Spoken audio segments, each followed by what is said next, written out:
Hello friends, welcome to my channel Arpit the banking guy. मेरे video section में बहुत से कमेंट आ रहे थे कि आपने जीएस सेक्शन के लिए कैसे प्रिपेयर किया।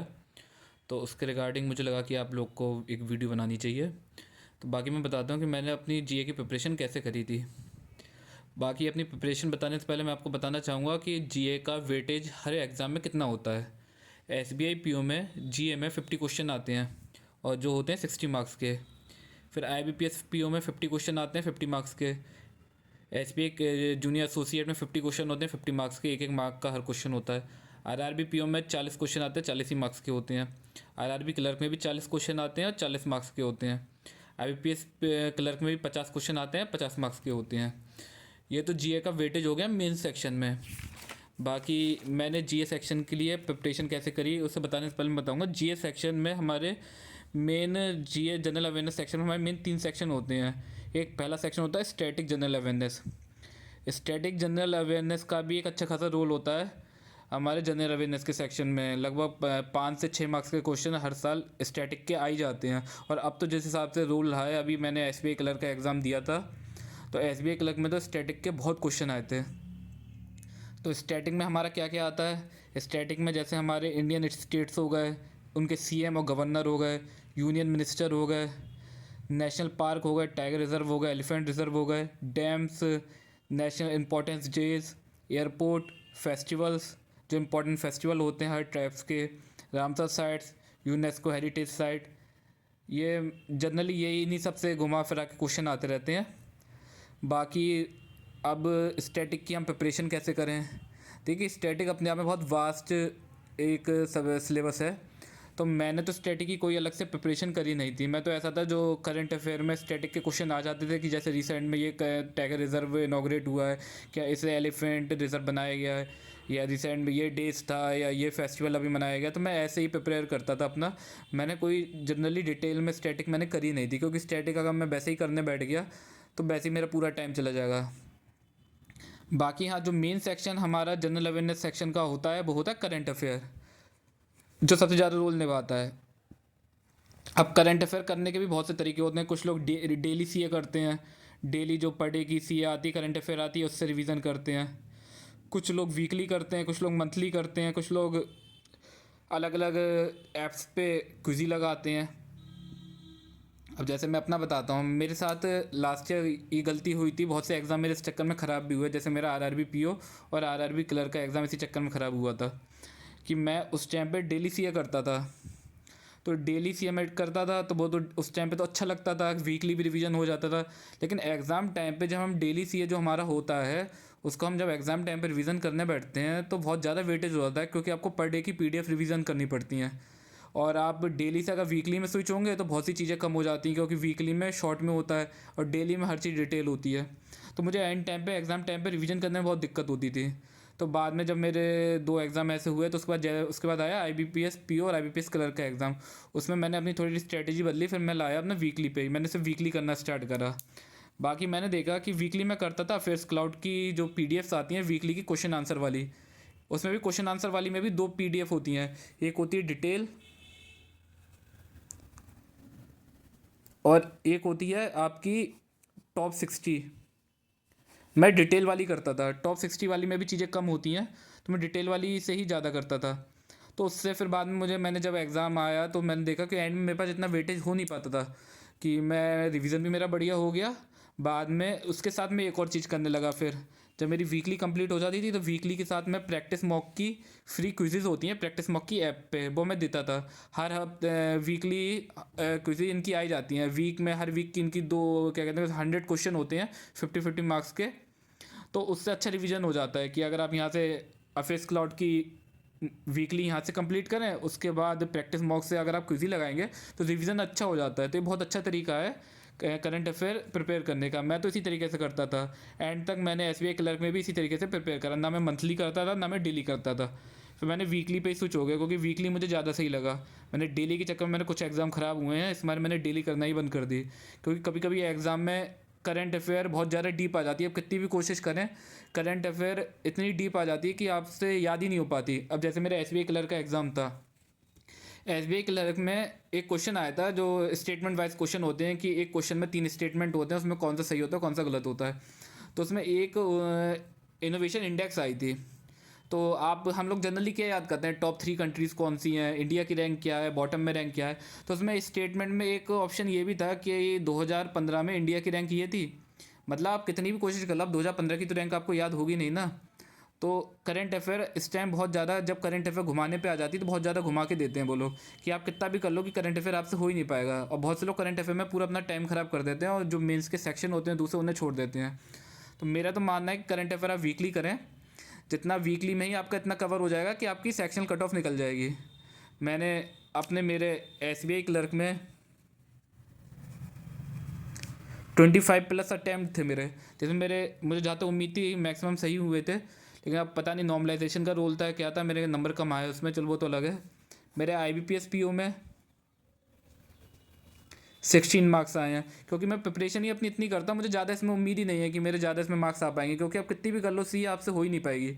तो मैंने इस पे इतने फोकस करने से अच्छा इस बार मैंने और दूसरे सब्जेक्ट पे दिया, क्योंकि मुझे पता थी क्या क्या कहते हैं कि मेरी सेक्शनल बस मुझे निकालनी है। सेक्शनल भी IBPS PO में लगभग ऐसी गई है, 4 या 5 मार्क्स, मुझे याद नहीं है अभी। तो सेक्शनल बस आप लोग निकालो, इतना तो है ही। बाकी थोड़ा इतना कर लो कि थोड़े मार्क्स आ जाएँ। बाकी ज़्यादा के चक्कर में पढ़ने की कोई फ़ायदा है नहीं, क्योंकि करंट अफेयर कभी कभी बहुत बेकार आ जाता है। बाकी आपका जनरल अवेयरनेस सेक्शन में 2 सेक्शन आपकी हो गए, एक स्टैटिक हो गया, एक करंट अफेयर हो गया। बाकी एक तीसरा सेक्शन होता है, इसका बहुत अच्छा ज़्यादा रोल है, जो इस बार IBPS क्लर्क जिनने दिया था मेंस और SBI क्लर्क जिनने मेंस दिया, उन्हें पता होगा कि बैंकिंग अवेयरनेस से इस बार बहुत क्वेश्चन आए हैं। कम से कम 10 या 12 नंबर के क्वेश्चन आपके बैंकिंग अवेयरनेस से डायरेक्ट आए थे। जैसे SBI क्लर्क में क्वेश्चन आया था, डायरेक्ट क्वेश्चन था कि जब NARCL बना था, NARCL, तो इसका स्पॉन्सर बैंक क्या था। तो इसका स्पॉन्सर बैंक कैनरा था। तो ये मुझे उस टाइम याद था, तो मैं लगा के आ गया था कि डायरेक्ट क्वेश्चन आए थे इस बार इस बैंकिंग अवेयरनेस के, स्टैटिक बैंकिंग अवेयरनेस के। और बाकी एक IBPS क्लर्क में भी एक क्वेश्चन ऐसे ही आया था कि total credit information company present में कितनी है इंडिया में। मतलब इस तरीके के बहुत से क्वेश्चन आए थे कि बहुत से लोग बैंकिंग अवेयरनेस छोड़ के चले जाते हैं, तो बैंकिंग अवेयरनेस पे कभी कभी बहुत ज़्यादा पेपर आ जाता है। तो बैंकिंग अवेयरनेस में जो जो मेन टॉपिक है मैंने लिख रखे हैं, वो मैं आपको बता दे रहा हूँ। जैसे पहला बैंकिंग बेसिक्स हैं कि आपको बैंकिंग की बेसिक पता होनी चाहिए। दूसरा हिस्ट्री कि नेशनलाइज कब हुए थे, इससे पहले कौन से बैंक थे, जो 3 बैंक थे। बाकी असेट और लाइबिलिटीज़, फिनेंशियल इंक्लूजन, ये भी बहुत अच्छा टॉपिक है, इससे बहुत ज़्यादा क्वेश्चन आ जाते हैं। बाकी ओम्बड्समैन स्कीम ये चेंज हुई थी अभी बीच में, इससे तो इंटरव्यू में भी क्वेश्चन पूछे गए थे। बाकी मॉनेटरी पॉलिसी कमेटी, इससे बहुत आ जाते हैं, हर बार एक ना एक क्वेश्चन आ ही जाता है कि आपका जो रेपो रेट है, रिवर्स रेपो रेट है, जो आपका बैंक रेट है, SDF है क्या, स्टैम्प क्या है, क्या उसकी परसेंटेज है, कितना चेंज हुआ है जब आपकी मॉनेटरी पॉलिसी की कमेटी आती है। ऐसी बेसल नॉर्म्स से भी क्वेश्चन आ जाते हैं। NBFC small finance bank, payment bank. बाकी एब्रीवेशन कभी कभी याद आता है कि एब्रीवेशन है, जैसे IFSC। इसमें कभी कभी पूछ लेते हैं कि S का क्या मतलब है या F का क्या मतलब है, जनरल ऐसे ही पूछ लेते हैं। तो एब्रीवेशन आपको याद होनी चाहिए। बाकी RBI का रोल, RBI के क्या क्या फंक्शंस हैं, पेमेंट के टाइप्स, कार्ड, यूपीआई के बारे में पता होना चाहिए आप लोग को। नेगोशिएबल इंस्ट्रूमेंट, कभी कभी नेगोशिएबल इंस्ट्रूमेंट में पूछ लेते हैं कि किस सेक्शन से लिया गया है। आपका चेक नेगोशिएबल इंस्ट्रूमेंट में कौन से सेक्शन में, कभी कभी डायरेक्ट आता है ऐसा।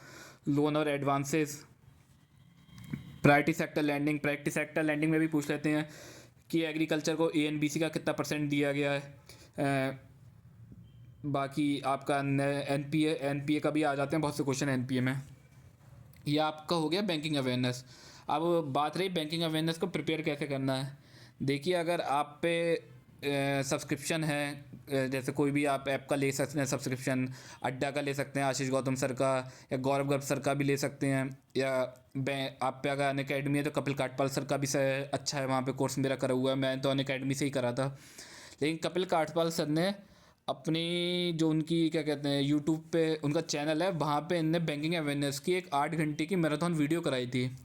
अगर आप लोग पे कोई भी सब्सक्रिप्शन नहीं है तो आप वॉलस है उनकी वीडियो भी देख सकते हैं, उससे भी बहुत अच्छी प्रिपेयर होती है बैंकिंग अवेयरनेस। क्योंकि एंड टाइम पे जब पेपर एग्जाम होते हैं तब मैं एक बार वो वीडियो 2x में करके पूरी कंप्लीट कर ही लेता हूँ कि एक रिवीजन अच्छा हो जाता है। सर ने बहुत अच्छे से कराया है, और उस वीडियो से पहले सर ने आधे आधे घंटे की, एक घंटे की थोड़ी वीडियोज़ और भी कराई थी। मैं अपने इस वीडियो के नीचे सेक्शन में इसका लिंक डाल दूंगा कपिल सर की वीडियो का, आप लोग जाके वो चेक कर सकते हैं। अगर आप लोग पे अभी इतनी फिनेंशियल कंडीशन अच्छी नहीं है कि आप कोई भी किसी भी प्लेटफॉर्म का सब्सक्रिप्शन ले पाएँ। तो ये तो हो गया आपका बैंकिंग अवेयरनेस। बाकी यही 3 सेक्शन है जो आपके करंट जनरल अवेयरनेस में अच्छा रोल प्ले करते हैं, जिसमें स्टैटिक तो मैंने आपको बता दिया कि मैं स्टैटिक में ज़्यादा नहीं करता। बाकी करंट अफेयर, एक बैंकिंग अवेयरनेस, अगर आपका करंट अफेयर बैंकिंग अवेयरनेस अच्छा से प्रिपेयर है तो आपके आराम से 20 से 30 के बीच में आपके अटैम्प्ट हो जाएंगे। और आप जनरली देखिएगा कि बहुत से बच्चे सबसे कम कट ऑफ जिस सेक्शनों में जाती है उसमें से एक सेक्शन बैंकिंग वो जनरल अवेयरनेस है। मैक्सिमम एग्जाम में जनरल अवेयरनेस की कट ऑफ लगभग 5 या 6, 5 6 ऐसी जाती है। कभी कभी ईजी आ जाती है तो 7 8 पहुंच जाती है, नहीं तो उससे ज़्यादा नहीं जाती। क्योंकि बहुत से बच्चे एक तो इसमें तुक्के बहुत मारते हैं और दूसरी बात उनकी इतना अच्छे से प्रिपेयर होती नहीं है। तो मेरा तो मानना बस यही रहा है कि तुक्के में इतना मारता ही नहीं था, इतना मैं गैस वर्क इसमें कभी करा ही नहीं मैंने जनरल अवेयरनेस में। जितना आता है बस मैं उतना ही लगाता था, जिसमें मैं 3 4 गैस वर्क में कर लेता था। नहीं तो बहुत से लोग तो ऐसे हैं 15 15 20 20 गैस वर्क में मार देते हैं। और सबसे ज़्यादा लोग के अटैम्प्ट, जो लोग कहते हैं कि मैंने 120 अटैम्प्ट हो गए, 130 अटैम्प्ट हो गए, उसमें सबसे ज़्यादा अटैम्प्ट उन लोग के जीए सेक्शन के ही होते हैं जिसमें वो गैस वर्क करके बैठे होते हैं। तो ज़्यादा अटैम्प्ट से कुछ होता नहीं है, अपने अटैम्प्ट ज़्यादा बढ़ाने से कुछ नहीं होगा। आपको बस मेन चीज़ है एक्यूरेसी पे। जनरल अवेयरनेस करो आप, लेकिन उतना ही करो जितना आपको आता है। ज़्यादा आप गैस वर्क के चक्कर में रहोगे तो आपको दिक्कत रहेगी, और वो आपकी जो नेगेटिव मार्किंग होती है वो बाद में आपको अफसोस होता है कि हाँ मेरी बहुत नेगेटिव चली गई। अभी मैं रिसेंटली एक यूट्यूबर थे, मैं उनका नाम नहीं लेना चाहूँगा, मैंने उनकी वीडियो देख रहा था तो वो खुद ये वो कह रही थी कि मेरे तो जब IBPS PO में 6 मार्क्स आए हैं जनरल अवेयरनेस में नेगेटिव हो के, मतलब कि उन्हें भी पता है, बाद में अफसोस होता है इस बात का कि आप लोग जब ज़्यादा गैस वर्क कर देते हैं तो बाद में जब मार्क्स कम होते हैं ना, तो वो मार्क्स देख के आपको बहुत बुरा लगता है कि हम इतना गैस वर्क नहीं करते, जितना आता उतना ही लगाते तो हो सकता था हमारा सिलेक्शन हो जाए। 1 1 2 2 नंबर से लोग की मेंस रह जाती है। क्योंकि इस बार जो IBPS PO का एग्ज़ाम जिनने निकाला है, क्वांट सेक्शन इतना टफ आया था कि लोग के 5 5 6 6 नंबर लाना मुश्किल हो गए थे मैथ क्वांट में।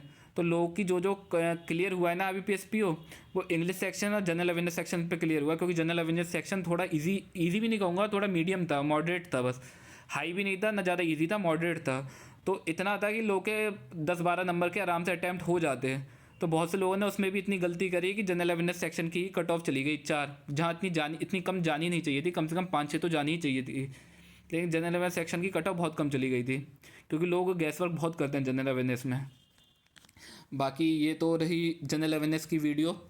बाकी अगर आपको ये अच्छी लगी वीडियो, और अगर आप किसी और भी सेक्शन के बारे में चाहते हैं कि मैं एक वीडियो बनाऊं अपनी प्रिपरेशन से रिलेटेड, तो आप लोग नीचे कमेंट सेक्शन में टाइप कर सकते हैं। बाकी जो लोग चैनल पर नए हैं प्लीज़ चैनल को सब्सक्राइब कर दीजिए और लाइक कर दीजिए। Thank you very much.